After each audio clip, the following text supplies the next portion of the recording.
Shinmai Maou No Testament episode 6. I'm really starting to feel bad for Basara right now because he is about to take on a lot more than he can fucking handle, bitch. I can already tell. You got all his little homies from the village, man. We got what's the bitch name? Kurumi. She's Yuki's sister. She got purple hair or whatever. She's Yuki's sister, and it's obvious that she does not like Basara. You know what I'm saying? It's obvious right now, anyway, that she doesn't like Basara. And I think that's because she doesn't know what happened in the village. All she knows is that, you know, he was exiled, and that Yuki is still feeling some type of way about Basara, and she doesn't like that shit. Then he has that other dude with the blonde hair. Can't quite remember his name. It was like, for now, let's just call him, since he's blonde, let's call him Jesse. Some fucking ambiguous girl name. We're gonna call him Jesse.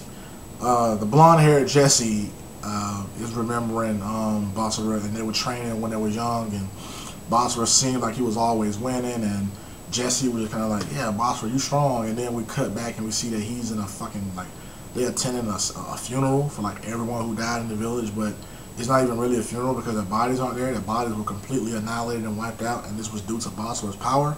That's why Basara was exiled, of course. And this kid, Jesse, just kind of, you know, swore revenge. You just kind of like, I hate you, Basara, fuck you, sort of deal.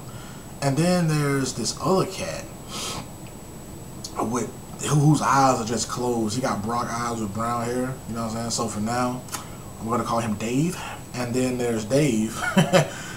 Dave is kind of, I'm gonna say, the de facto leader of this crew, but then it turns out that Dave was in prison, and he's been recently released apparently by the village, the elders of the village.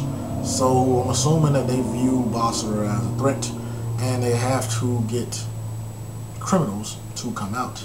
You know what I'm saying? And it's almost like in Fullmetal Alchemist when they release Zolcia Kimberly, kind of like that, you know. But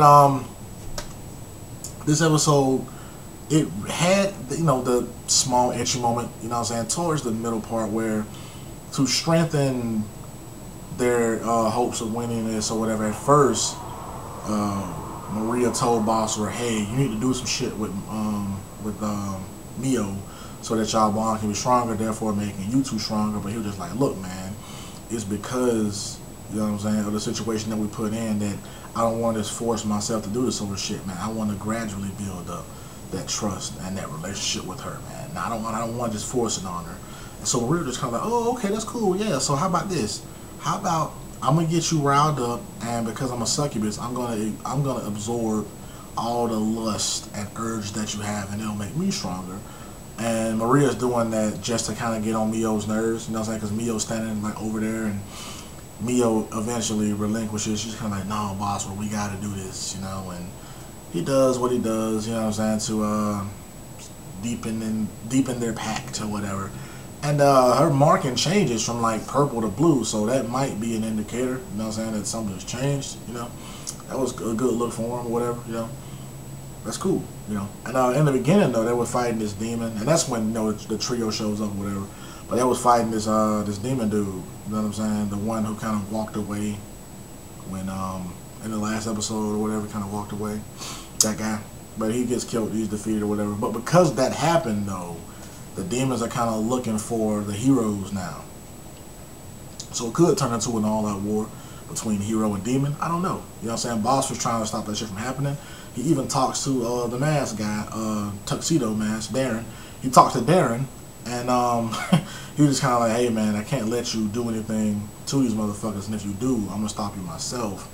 You know what I'm saying? So there's that. Basara talks to his father, and his father's kind of like, hey man, I support you no matter what, so do what you need to do.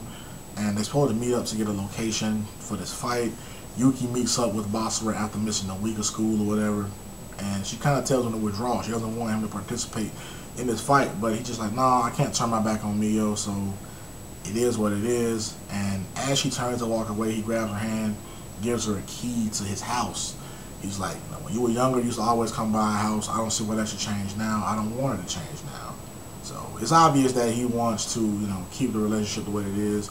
He wants to win. He wants to protect Mio. He doesn't want to lose here. Now my question is, what would winning do? If he beats them, they'll just send more people from the village, right? If he loses, they'll kill Maou.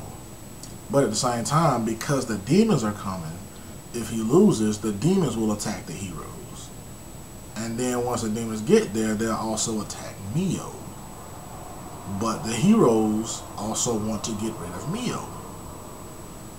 So why wouldn't the demons and the heroes in that aspect just work together? I don't know. But let me know what you guys thought about this episode. Man, I thought this episode was cool as shit. Thought it was kind of funny too. You know, but let me know what you think about this episode, man. Vash Stampede gone.